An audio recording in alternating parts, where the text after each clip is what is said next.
Good morning, everyone. I'm Dominic Ramos. I am an intern and researcher at TIPS, and I will be presenting today a paper that will be published on the TIPS website soon, surrounding uh, based on my master's thesis, which was surrounding food security and food production, and a recent logistics project that I've undertaken reviewing the transport sector and transport industries. The title of the paper is Climate Change and Regional Trade, Promoting Resilience Among Regional Transport and Agricultural Supply Chains. And basically the flow of this presentation in the paper is we're going to frame the problem, importantly to rethink industrial policy. This paper is broadly a discussionary paper, discussing the two research projects that I've undertaken in the context of resilience and promoting resilience. Then we'll review why a resilience-based approach was undertaken, the vulnerabilities in trade and transport, and of course, closing off with how do we promote resilience through trade and policy development within agriculture and transport. So the initial problem, if we want to frame the problem, climate change has become an increasing reality for many of our for many vulnerable industries, especially agriculture and transport. This stands in contrast to, say, capital-intensive industries such as manufacturing, which are much more resilient to climate shocks. However, there's a significant focus on developing these industries, given that they are key drivers of industrialization. This does not negate the fact that climate change is multifaceted. It affects production, transport, and access within regional value chains, which affects both vulnerable industries such as agriculture and transport, but also manufacturing industries. However, this paper broadly focuses on agriculture and transport. This is largely due to agriculture and transport providing more than 70% of total employment throughout SADC. As we know, more than 90% of total produced crops are cultivated by subsistence and smallholder farmers, which means these industries are very important to review and look at to address key issues such as food insecurity or agricultural insecurity. The aim of this paper is to outline the need for trade and industrial policy to promote the funding and development of resilience. This is largely done through bolstering market access and improving transport networks. Currently, regional trade in agricultural products, and namely food, is dominated by commercial agriculture in South Africa, which leads to small-scale farmers unable to compete. Hence, the need for a resilience-based approach, as they are unable to leverage resilience practices. The paper further argues that there needs to be a shift to a resilience-based policy formulation rather than reviewing it through traditional industrial trade and development policy. So through reviewing the literature, there needs to be a review of industrial policy. Within industrial policy and industrial resilience, there is a notable shift in the broader debates. Traditionally, it was about surrounding how can we promote competition within our industries, how can we increase production, promote industrialization. However, the recent shift is how can industries, rather than be promoting competition, be modified to promote structural and social development to address social needs. If we, as mentioned throughout the paper, agriculture, how to address agricultural needs. We cannot promote competition. So there needs to be a notable shift. It has also led to reviewing sector resilience through the promotion of structural and resilience-based approaches to industry challenges. Rather than being highly reactionary, a lot of our policies currently focus on reacting and adapting rather than addressing what happens when a climate shock occurs. This is very key when we think of how interconnected, interdependent industries are.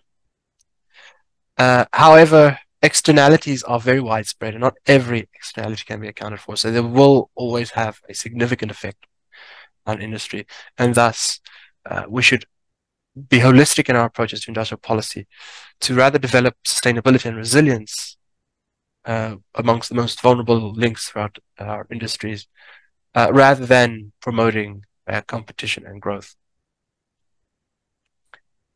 If we look at agriculture and just how agriculture is structured, competition negatively affects, say, smallholder farmers who produce for themselves. They do not have market access, thus they cannot compete with commercial agriculture, and commercial agriculture will thus be able to significantly negatively affect their lives, especially when it comes to the desperate need for agriculture, for commercial agriculture in the times of climate shocks. Broadly, the slide is just reviewing the methodology, which was a desktop review with cross-referencing of various institutional reports. Quantitative data was mostly gathered through open source databases with UNCTA stats, FAO stats, and the World Bank, and so forth. So, as I previously mentioned, when we rethink industrial policy, this now feeds into why a resilience-based approach. The concept of resilience has largely been explored as a preemptive response. It's often conflated with adaptation. Now, how do you adapt to changing conditions? You preemptively establish frameworks allowing you to resist climate shocks. However, the role of resilience and response to post-shock implications of value chain has been less explored. There's been less studies on it. The broad literature outlines this. And pre-resilience planning or adaptation, while necessary, is often regarded as highly reliant on the nature and severity of the climate shock. So, developing mechanisms to resist climate change can only take us so far as the severity of climate shocks increase. We cannot account for every severity in this instance. So, by undertaking a resilience-based approach, we're going to take two prongs. The ability of industries and sectors to adapt and then recover from disasters and economic effect, and what capital and resource investments are aimed at promoting a rapid recovery from shocks prior to industry shocks. So industry shocks are different in the sense that financial crisis, whereas climate shocks are much more severe. They affect industries directly.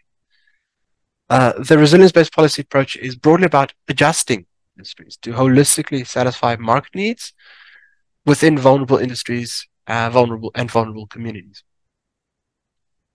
Trade facilitation is one way that resilience can be promoted in some of these instances. So in contextualizing the importance of resilience in agriculture, transport, supply chains, we can first need to identify where resilience occurs. Within transport, varying means of transport experience different shocks, disruptions, and hence require different responses. Within SADC, this is mostly concentrated surrounding physical infrastructure such as railways and roadways, especially roadways, as roadways are susceptible to disruption from climate shocks due to lack of fixed paving and limited railway access. A notable example that has been noted is in Tete in Mozambique, where there is no paved roadway. Oftentimes when flooding or typhoons hit, dirt roads often get washed away, blocking access to major markets or major central hubs, trading hubs, for weeks, which is really very concerning, especially when a lot of these individuals rely on central markets for their agricultural products, goods, food. Notable responses have been to increase funding for infrastructure projects, increased paved roadways, and establishing route redundancies. This is largely outlined in the SADC Regional Infrastructure Development Master Plan. Similarly, the Strategic Industrialisation Development Plan. In agriculture, agricultural resilience has been widely researched and discussed. But the key thing that is noted is that when discussing resilience in agriculture, it's significantly based around the 4 pillars of food security. This applies to cash crops as well, but in general, resilience is broadly identified with the pillars of food security, which is availability, accessibility, utilization, and stability, and is largely based on recovering and addressing the impact of climate shocks. The responses have been very controversial in some extent. While climate smart agriculture and irrigation are widely adopted, or widely promoted at least, when it comes to GMO production and crop diversification, we often see a significant disjuncture in policy, with South Africa widely adopting it, producing it, whereas other SADC member states are much more hesitant, either banning it outright or only allowing it to be traded and not cultivated. So if we review the value chain, as identified, the key vulnerabilities that I outlined is within production and within the transportation of supply chain, because these are key links. This is especially given that in agriculture, the value chain is a set of actors that shifts linearly from agricultural production to the transportation and the stage of consumption. This is also noted, vulnerability is also noted as due to being largely rain-fed. Agriculture is very rain-fed throughout SADC. There's little to no technological or genetic financial resources within the sector outside of South Africa. South Africa is the outlier in regional agricultural supply chains. Vulnerability in transport, just to briefly outline where the vulnerabilities lie. Transport is very highly centralized. South Africa, for example, accounts for 40% of regional transport value, which is 77% of South Africa's national GDP. Firms in South Africa dominate regional refrigerated transport, hosting more than 9,000 vehicles. This is important because a lot of agricultural products are transported through, require refrigeration to be transported. And also, six SADC member states are landlocked. Landlocked countries are very vulnerable because they require strong transport infrastructure to gain access to market goods, agricultural products, fertilizers, food. The challenges have largely been regulation, policy-based, inefficiency at border posts, and social insecurity throughout high-traffic regions. There are some opportunities. I would put a disclaimer here that a lot of these opportunities rely on proactive engagement in policy development and engaging both with communities and investment. So there needs to be a promotion of trade facilitation. There needs to be a harmonization of key policies, trade policies more specifically. So how do I identify the scale and the impact of regional transport infrastructure? Is we can see that as of 2023, 90% of cross-border transport throughout SADC has been based on road haulage and road freight, which means goods and services are majorly reliant on paved roadways, cargo maintenance, refrigeration, truck cargo maintenance relies on the conditions of roadways. And the climate shock significantly increased the maintenance of roadways. So flooding can block entire markets from access to regional value chains. I think the most notable example we can review is Mozambique. There has been limited interconnectivity due to poor infrastructure maintenance, and there is no major north-south corridor between Beira and the port of Beira and Maputo. So as the figure notes, the SADC roadway coverage is significantly centralized within South Africa, and very limited regionally. So the way we identify vulnerabilities in transport is just by reviewing transport costs. Refrigerated transports are largely centralized, and cost markets are between 30 to 50% of total transport costs. Outside of South Africa, rural areas are not significantly serviced, and it's quite expensive to service these areas. Variable costs, operational costs throughout the north-south corridor, which is the corridor that experiences the most traffic, is an estimate of $1.28 per kilometer. As noted, a single trip between Lusaka and Johannesburg costs to $2,050. The costs of refrigerated transport for processed goods are unsustainably high. So when climate shocks do hit, that cost just increases exponentially, leading to a significant decline in supply.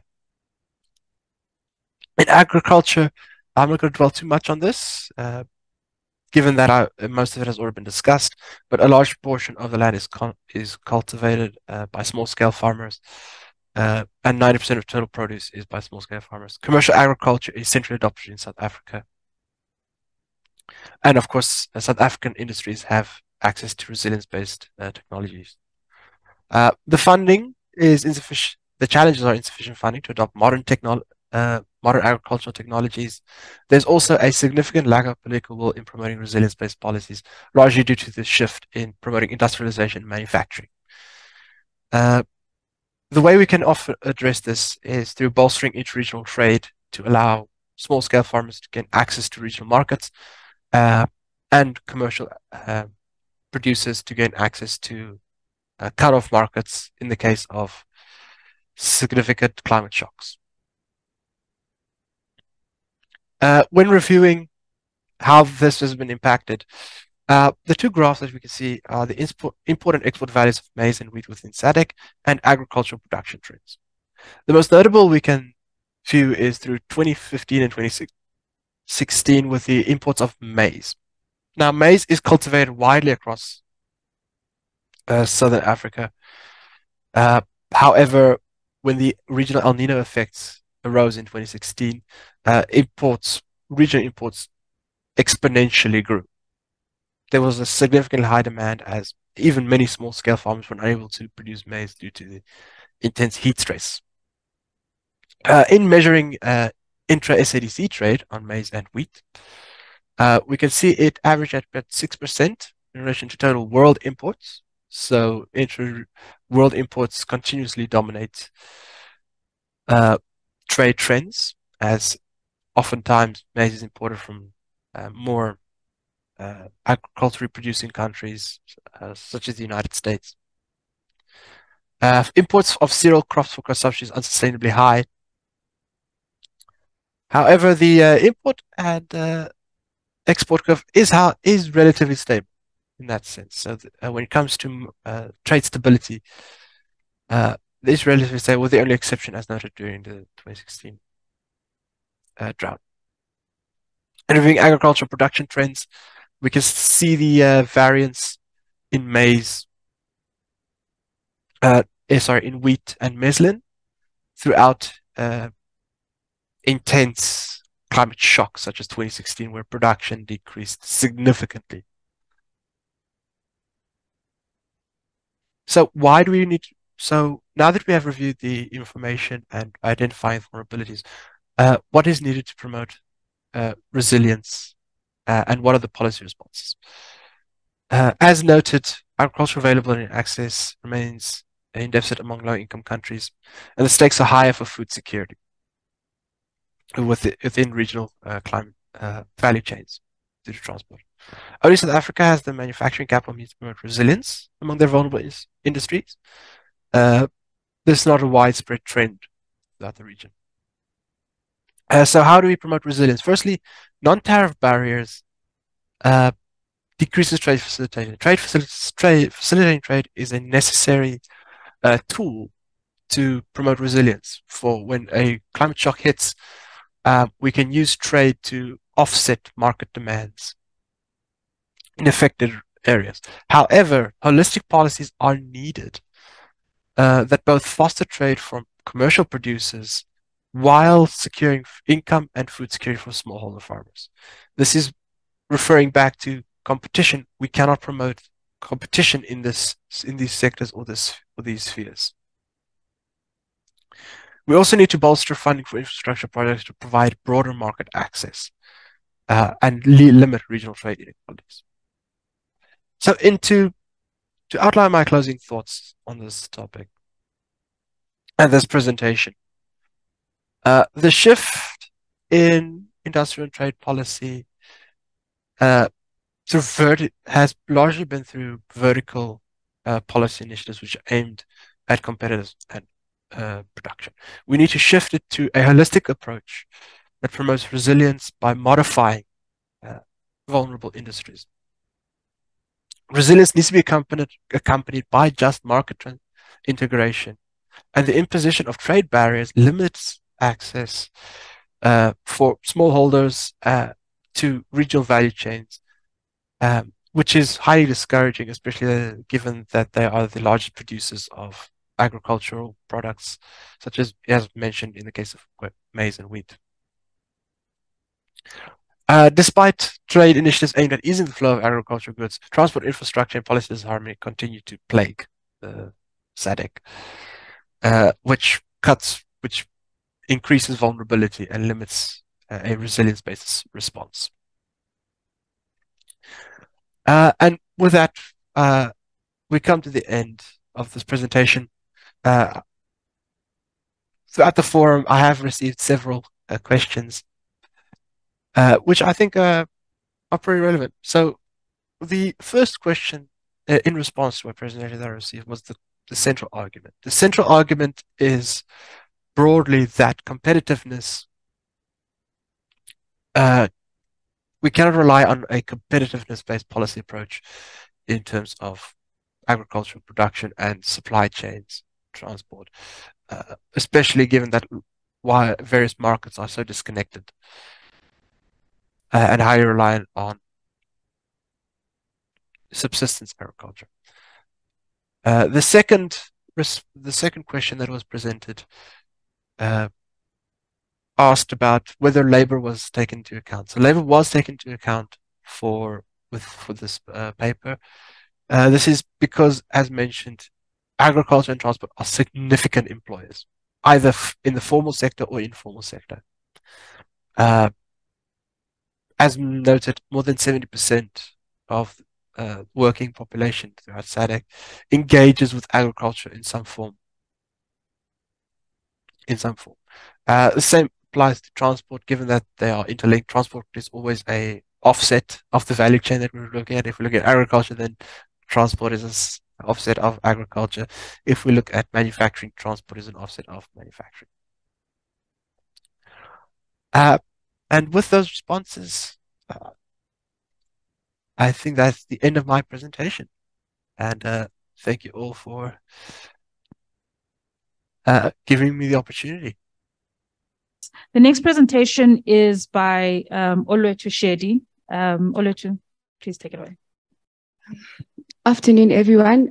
Thank you, Phumzile. As Phumzile said, I am Olwethu Shedi, and I will essentially be taking you through a presentation of a paper that's written between myself and a colleague of mine, Grace Nsomba. Essentially, the paper is about market development for regional industrialization and sustainability. And in this paper, we are making the case for the soybean to poultry value chain. I am an economist. I should have said this in my introduction, but I'm an economist from the Center for Competition, Regulation and Economic Development. And the center is housed at the University of Johannesburg. So this paper that my colleague and I wrote essentially forms part of a research project within CRED, and the name of that research project is the Industrial Development Think Tank. So I'll start. For my introduction, African food systems are amongst the most vulnerable to climate change. And that is because African food systems within the African region largely depend on rain-fed agriculture with very little investment to systems of irrigation. And this means that agricultural food systems within the African region are at a greater disadvantage in cases of climate change that, for example, come with issues like drought. And you will see in the following slides where I'll make an example of the adverse effects that climate change issues such as drought have in production levels within the region. Southern Africa in particular is a climate change hotspot, and this means that on average, Southern Africa has greater average increases in temperatures, and this is coupled by declining rainfalls. And even though that is the case, within the Southern African region, there are still some areas that present some of the best areas in the region to expand production. And those areas include Zambia and southwest of Tanzania. Essentially, those areas have good average rainfall, even though while still in Southern Africa, and they have significant arable land, and they also have low fertilizer requirements in terms of production of commodities such as soybean, which is an essential input into animal feed, which is an important input into poultry production. Even though some of this area within Southern Africa have potential to expand production, the potential for trade between areas that have good harvests and areas that have shortfalls in instances of droughts is not seized in the region. And this is because regional trade is not working well. Research by a research project within CRED has found that, called the AMO, African Market Observatory, has found that regional food markets in Africa, particularly in East and Southern Africa, are broken. They are not working well. And the outcome of those regional food markets not working well has been increasing food prices and import dependency in African cities as compared to cities in other regions. Because the paper focuses on the soybean to poultry value chain, I think it makes sense that I take you guys through some of the key things that stand out in the soybean to poultry value chain. So essentially what you see on the slide is the value chain mapping of soybean to poultry. What we see is the inputs into soybean production, that is the feed mills, where you see the crushing of commodities such as maize and soybean mixed with other nutrients that are essential to poultry feed. And we see this going to day-old chicks, broiler, and then from day-old chicks, we see that going to broiler feeding and contract growers, abattoirs where meat is processed. And then we see that going all the way to final consumers. In terms of the characteristics of the value chain in Southern Africa, there are high levels of concentration at multiple levels of the value chain. There's also vertical integration within the value chain where we see a few large-scale producers of poultry participating at various levels of the value chain. We see kind of similar large-scale producers participating all the way from animal feed. We see them participating at other levels of the value chain, including breeding stock production, poultry rearing and slaughtering. And this means that it allows the few large firms the ability to control the terms with which their rival competitors, especially smallholder farmers within the poultry value chain, participate in the value chain. In South Africa in particular, there are 5 large firms poultry producers that supply about 75% of all animal feed in South Africa. And in Malawi, there's only 2 large producers of poultry that essentially produce 80% of all animal feed in Malawi. And in Zambia, there's 3 large producers that are the largest manufacturers of animal feed. This means that the concentration levels within the poultry value chain has adverse effects on the participation of smallholder farmers within the value chain. Smallholder farmers are already at a disadvantage because they have limited access to key inputs. They have limited access to routes to markets, and they also do not get financing as easily as big producers do. In terms of the inputs into the soybean to poultry value chain, one of the key inputs into poultry value chain is the animal feed. And animal feed, the key inputs to animal feed are kind of soybean and maize, with maize constituting about 60% of all feed by volume, and soybean constituting about 30% of all feed by volume, making soybean production and maize production very essential to animal feed, and that's the poultry sector. And that makes what's this? Sorry, animal feed one of the biggest costs into poultry production, accounting for at least 70% of all costs associated with poultry production. The paper is essentially centered around climate change. So I am going to be looking at the impact of climate change on food systems. Again, agricultural production is the key input into agro-processing, and this allows it to serve as a vehicle as for structural transformation and change. And this holds true especially for Africa, whose agricultural sectors are the biggest contributors to African GDPs. In particular, agriculture contributes between 30 to 40%, has contributed between 30 to 40% for decades in African GDPs. And this is extremely high compared to other regions that are quite similar to Africa, such as Southeast of Asia, whose agricultural contribution to GDP has dropped from 30 to 35% in the 1970s to 10 to 15% in the 2010s, particularly in 2019.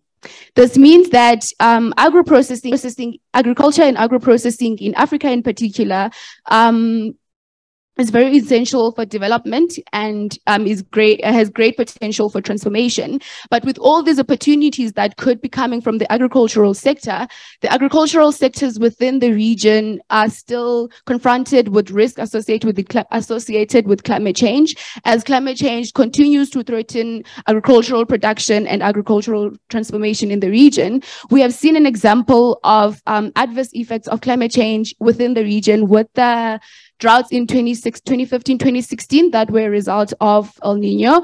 And we could potentially see the same effects of climate change later on in the year when the world is affected by El Nino again. What this means is that transformation agendas within agricultural value chains need not to only address structural challenges within value chains, but they also need to address climate change adaptation challenges while also moving the food systems to a more sustainable carbon footprint. In terms of the implication of climate change on regional soybean to poultry value chain, as I've already mentioned, maize is one of the most important key inputs into animal feed. So we're going to focus on the effect of climate change on maize. Again, as I've already mentioned, maize constitutes at least 60% by volume of animal feed.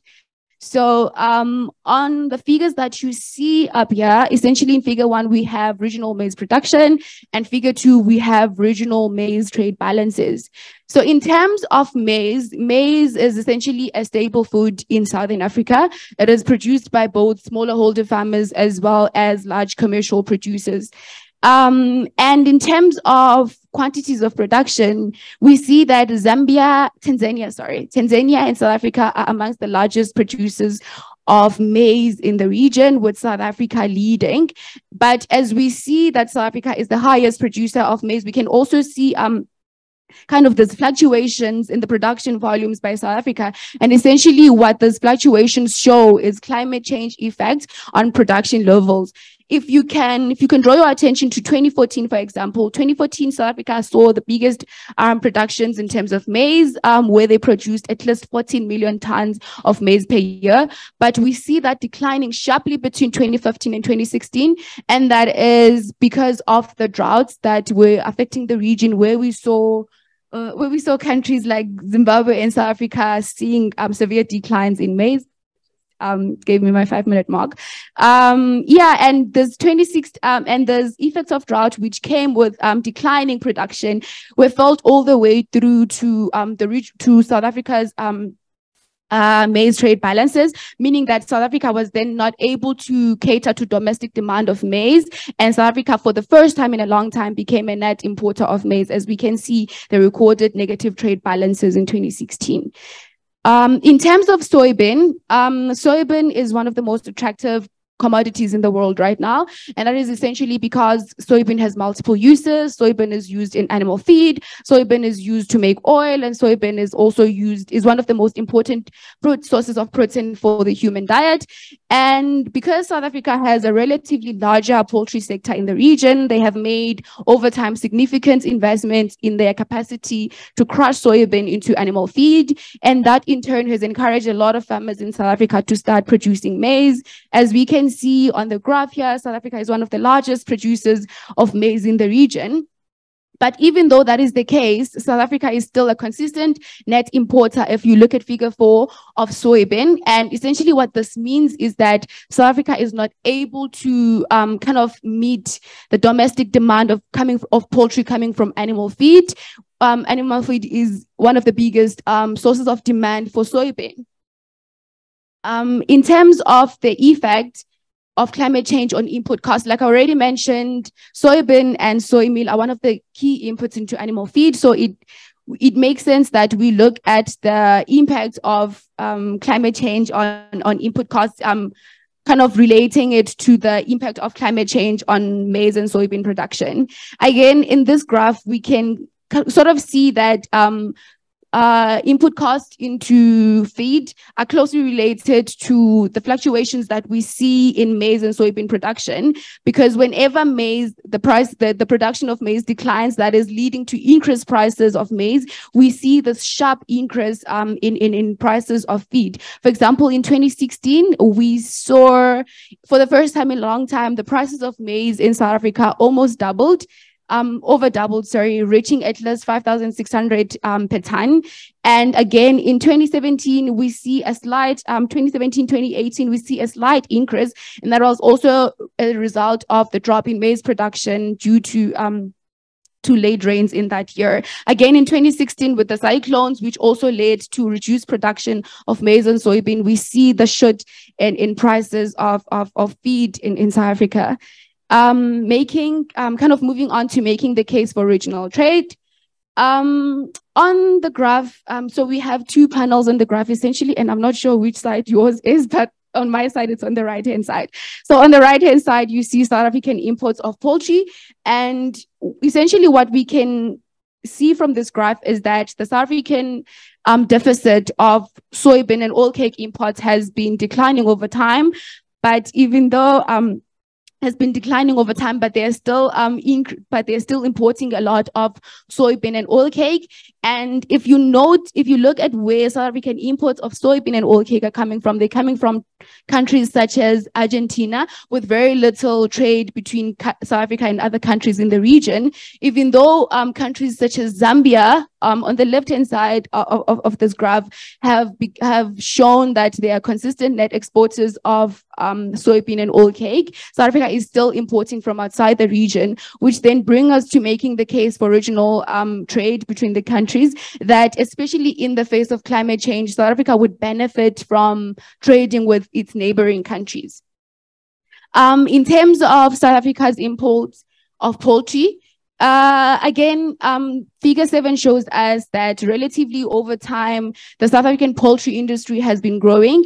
But even though the poultry industry in South Africa has been growing, they are still sometimes unable to meet the domestic demand of poultry, because we see that their imports in South Africa have not been reducing significantly.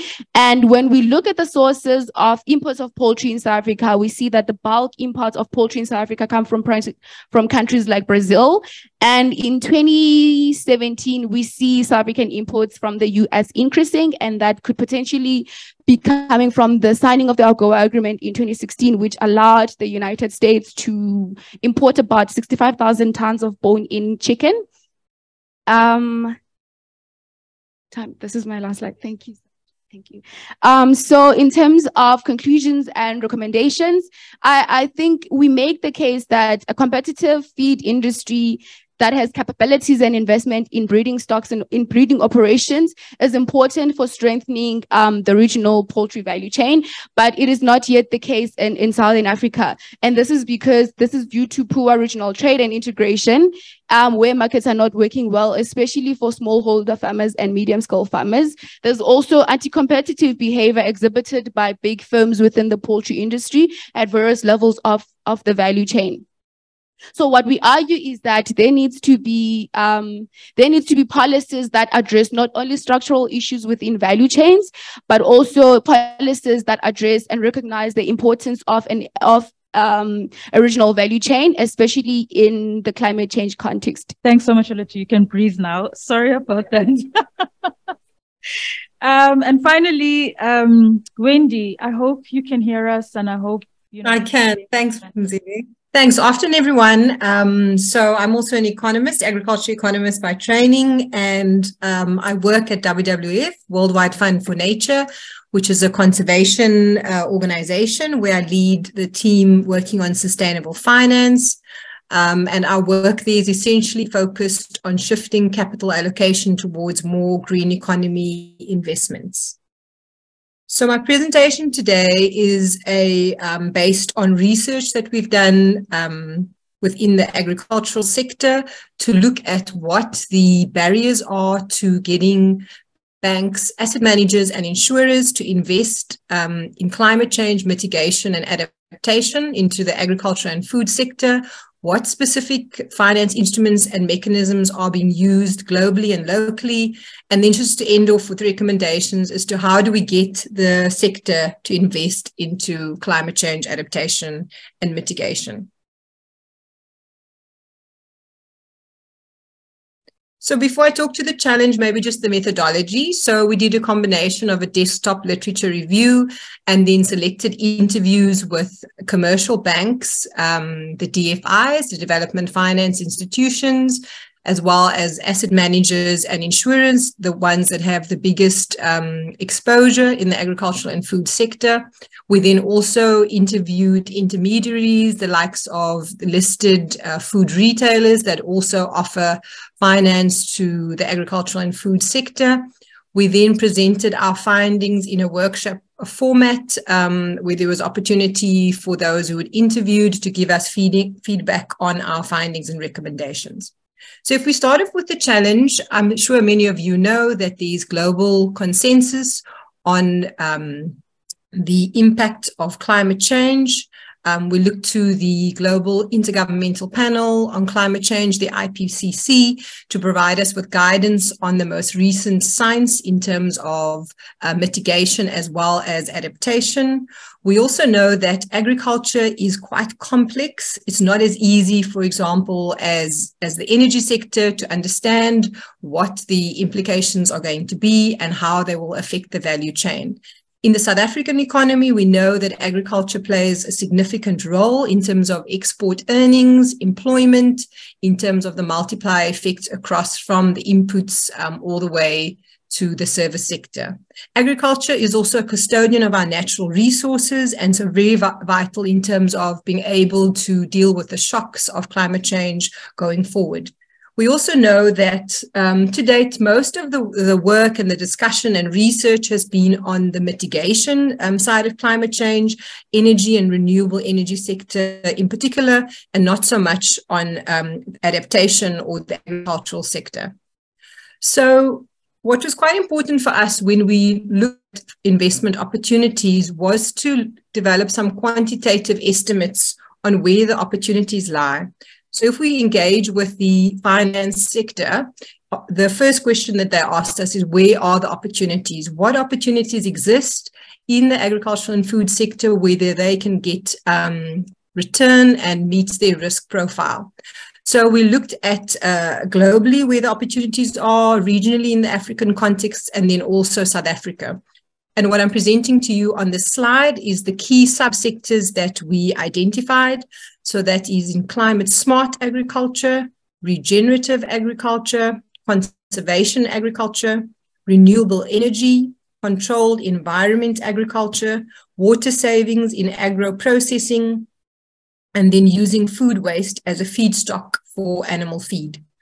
So I think what's important from this slide is that at present, we've got very high-level data in terms of where the opportunities are at a national scale. But in our engagement with the finance sector, we definitely need to do a lot more to understand what those risk-return profiles are on specific commodities. I'm not going to present that in too much detail. And then if we look at the climate finance gap, as I mentioned earlier, to date, most of the focus has been on mitigation and on the energy sector, and specifically on renewable energy. So the Climate Policy Initiative did quite a robust study to measure and track what the flows of climate finance has been in the South African economy. And as you can see from that slide, that the majority of the finance has gone to mitigation and much less to adaptation. And so because many of the opportunities for the agricultural sector is within the adaptation component of climate change, we really see that there is opportunity for more investment in adaptation and in the agricultural sector specifically. So on this side, agriculture is included in the abbreviation or acronym AFOLU, and AFOLU stands for agriculture, forestry, and other land use. So you can see that the specific flow of finance that has gone to the agriculture, forestry, and other land use sector has been 1.6 billion rand. The Climate Policy Initiative is currently working on an update for tracking this climate finance flows, and the more updated data will be available next year. Let me just move beyond this one. So what are the barriers? What is holding the sector back from investing in climate change opportunities in the agricultural sector? So I think we have to start off with that for many of the bankers and the credit teams in the banks and asset managers, they currently don't understand what the return is. So if you go to them and you say that there are investment opportunities in conservation agriculture, regenerative agriculture, they either do not understand what these practices involve, or what is the actual return on investment. And in the finance sector, we would measure that in terms of the internal rate of return, and their perception at the moment is that information is not available for these climate mitigation or adaptation practices. They are willing to look at pilot climate finance instruments for specific technologies, locations, or commodities. But our experience is that it takes quite a long time to scale from a pilot to something that's operational at a large scale. So an example of that is the Nedbank shade net facility for the citrus industry. So WWF worked with Nedbank to develop a finance product to finance the citrus sector with shade net. Shade net is a technology that assists farmers to reduce the damage from sunburn. It also improves water efficiency, and then also improves the production costs because you use less production costs because you create that microclimate. That facility was only applied to, like I said, the citrus sector and very narrow scope within the Humansdorp area within the Eastern Cape. And so just to talk to the point around, the time lag, so it took about 3 to 4 years just to develop and create the business case, and now to roll out in that very small geography. That just gives an indication that, we definitely have to move to scale up and have those kinds of finance facilities across nationally and across multiple commodities. Then the conversion cost to adopt best practice and technologies, it's quite expensive. We are going to need concessional finance. The farmer is unable to show repayment ability generally in the first 3 to 5 years. And so if there's no concessional finance in the instrument, we need to find some concessional finance. There's a lack of pipeline deals, so we need an accelerator. The transaction costs are quite high when you're dealing with individual small-scale farmers. So we need an aggregator to play that role. Technical advisory for many farmers, these practices are new, and so they don't know where to start in terms of who should they be reaching out to get advice. What we also found is that these best practices are financed by business as usual. So I give an example. So when a farmer wants to look at solar energy, for example, in the fruit industry for his pack house, that will be financed on a traditional term loan. So it's very difficult to track where those transactions are happening because they are using traditional finance facilities, and also no rewards are given in terms of the interest rate or even the tenure of the loan, the time period of the loan. And I mentioned concessionary finance again. That's a real missed opportunity. There is global finance available, but it's currently not being used to a large extent in our South African sector. And then there's a lack of understanding of where those market opportunities lie. And as I mentioned before, to track, measure, and monitor the climate finance flows. Hi, Wendy. You've got 5 minutes. Sure. Thanks so much. I think I'll just talk to 2 more slides. So this is just the existing finance facilities that are available in South Africa for farmers and for agribusinesses. So that although it is a measure of success that they exist, there is opportunity to roll out a lot more. And if we look at the recommendations going forward, we do need technical assistance to be part of any finance facility. We need banks and DFIs and asset managers, insurers to be reporting publicly on where and how they're investing in climate smart, climate mitigation and adaptation. For the small scale farmers, we definitely need a mechanism where the banks and investors don't deal with individual farmers, but we aggregate them with an intermediary. We need a dedicated climate finance facility that offers concessional finance. By concessional finance, I mean that the cost of capital is cheaper than the traditional finance. Agriculture is complex. We've got some of the top farmers globally.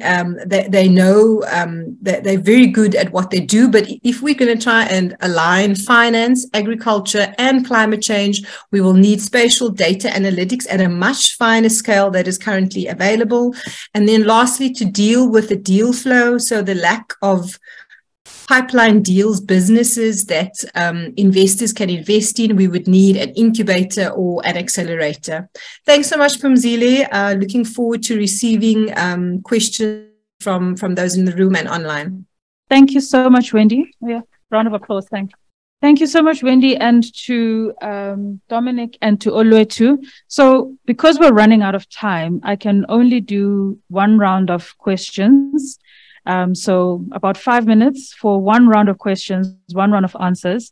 I believe in the booklet there, we've got contact details for our presenters. So if people want to get in touch with them and ask them any more questions, you're welcome to do that. Okay, so if you are in the online session, please just type your questions in the chat.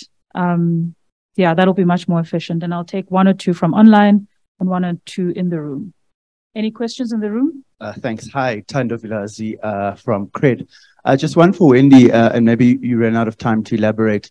I think it's your 6th recommendation around packaging these types of deals so that they become attractive to finance for kind of private finance, etc.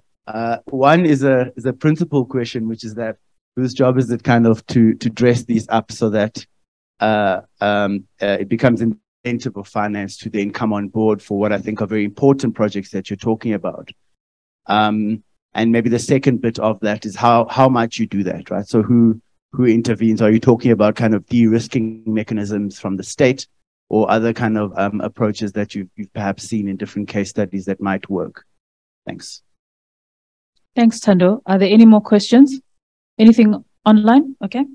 We have a question online for Olwethu. It says, what could be done to improve regional trade between countries in Southern Africa?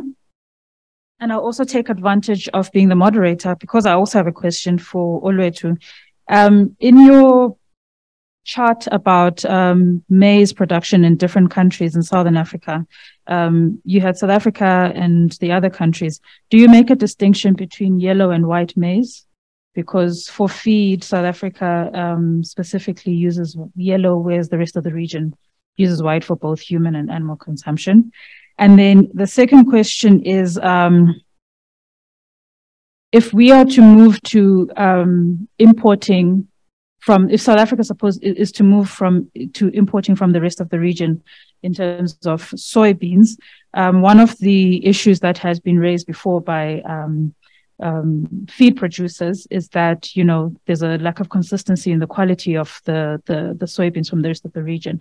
Does your study look into how, that can be improved in the region, improving productivity and quality of production of soybeans in the region? Thanks. Sorry, you've got very limited time, but sure. I'll go first.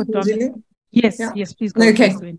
Thanks, Tanda, for the question. And the first one's not an easy one in terms of the principled question. So I think my response to that is that one response could be that the finance and investment sector should be investing in it because purely just from a return. So there's opportunity, and if they want to capitalize on that, they should be looking and aggressively looking for those pipeline and business deals.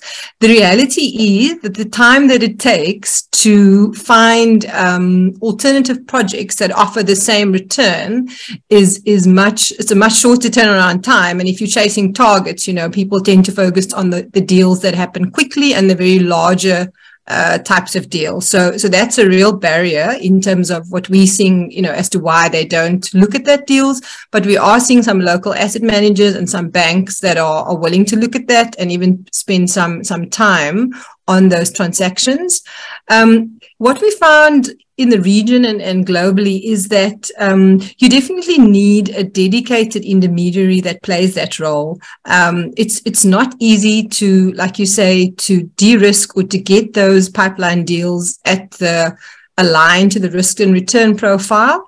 WWF, we play that role as well because we have got a mandate to see that investment flows into green economy sectors. What we find in the agricultural sector is that there are dedicated SMME accelerators and incubators, but none of them have a particular focus on agriculture and climate change. And so that's what we've identified as quite a unique gap and something that we are working on to address. Then just your last question on who should be providing the de-risking on and the concessional finance.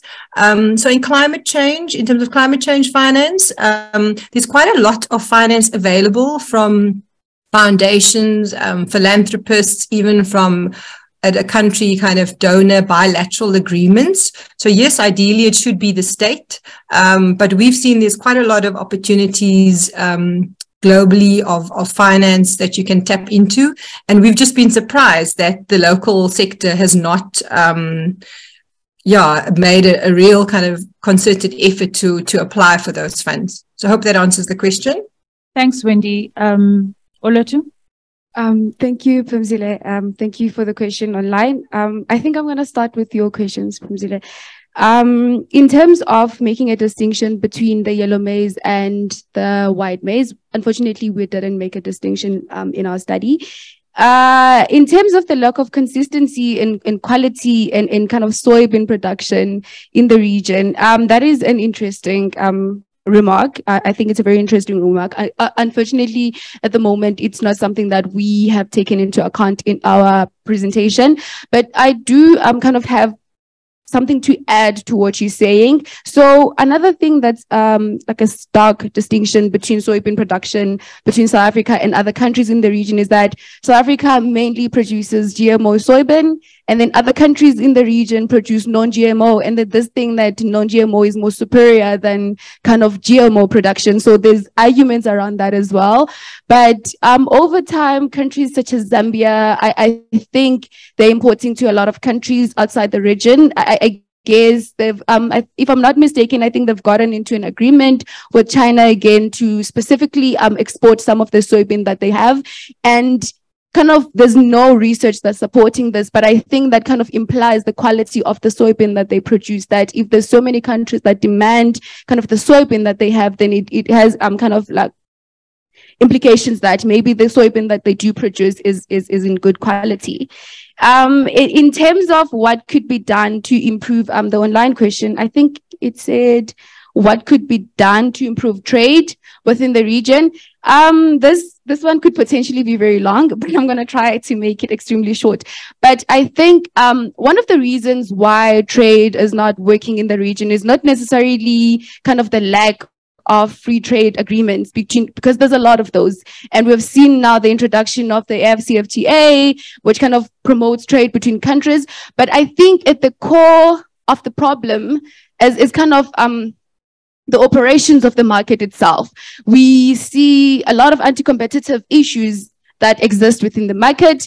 Again, research done by the African Market Observatory shows that there's huge excess margins between consuming and producing countries. So, for example, you have smallholder farmers and other farmers within producing areas such as Malawi and Zambia getting significantly low margins for their produce, while people that are in consuming areas such as China are getting extremely high margins for their produce. And those high margins are not they're kind of not justified by transportation costs, that is transporting from producing areas to consuming areas. So that suggests that there is a presence of a few anti-competitive issues within the region. So making regional trade work means that there has to be kind of a holistic coordination between regional competition authorities that will be addressing the anti-competitive issues that exist within the region. And perhaps maybe a very big one, there has got to be coordination amongst governments within kind of countries within the region. So South African governments and Zambian governments need to sit together and kind of decide how to go about trade. And another thing that we've seen, governments need to be particularly careful in kind of with the export bans, because in Zambia, we've seen a significant increase in export bans. So governments need to sit down and kind of decide and agree that they want to make trade work and not have the spontaneous and random export bans anytime during harvest seasons. Thank you so much. Final round of applause, please, to all our presenters. Thank you so much to everyone for joining session 7. We have come to the end of our session. As I mentioned, and I have double checked, everyone's email addresses, so Dominic's, Wendy's, and Olwethu's email addresses are in the booklet. So if you have any more burning questions, comments, or you want to see any of their work, please do not hesitate to get in touch with them. Yeah, so this is the end of the session. We've got the closing panel coming up now. So yeah, see you all in the next session. Thank you.